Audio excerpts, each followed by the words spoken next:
समा खेले खनी मिल गे देबो तोरा दिल गे समा खेले खनी मिल गे देबो तोरा दिल गे दौरा तू लइहे जान बाजार से कीन के चके बाबा नहीं है सुने खरना वाला दिन के आबे पर तो तोरा बुझे हमारो तू फील गे आबे पर तो तोरा बुझे हमारो तू फील गे समा खेले खनी मिल गे देबो तोरा दिल गे समा खेले खनी मिल गे देबो तोरा दिल गे समा खेले खनी मिल गे देबो तोरा दिल गे समा खेले खनी मिल गे देबो तोरा दिल गे आंचल रिकॉर्डिंग स्टूडियो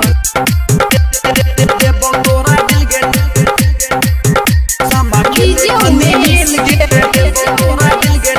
सुखीपुर बाजार देबो तोरा दिल गे जरइहे चुगला के दाढ़ी खूबे दी है सर के गाड़ी पाकल दाढ़ी नोची है गोटे गोटे के तोरा देबो हम साथ जान बुझे हमर बात हमर साथ बनल छे तू छोटे से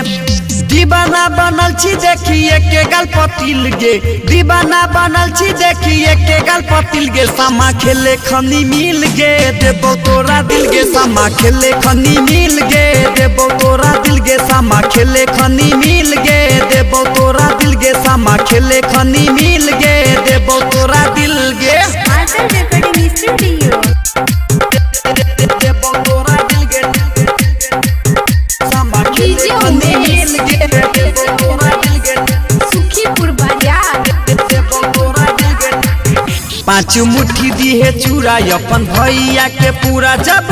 आ जातो दिन पूर्णिमा के सहेली है तू जुदाई कके सामा के विदाई जाने जइए बसाबे साथे सीमा के सिकंदर डी के डांस करते हो के चिल गे सिकंदर डी के गाते हो के पूरा चिल गे समा खेले खनी मिल गे देबो तोरा दिल गे समा खेले खनी मिल गे देबो तोरा दिल गे समा खेले खनी मिल गे देबो तोरा दिल गे समा खेले खनी मिल गे देबो तोरा दिल गे आंचल रिकॉर्डिंग स्टूडियो जाक बाजार महत्तर नेपाल।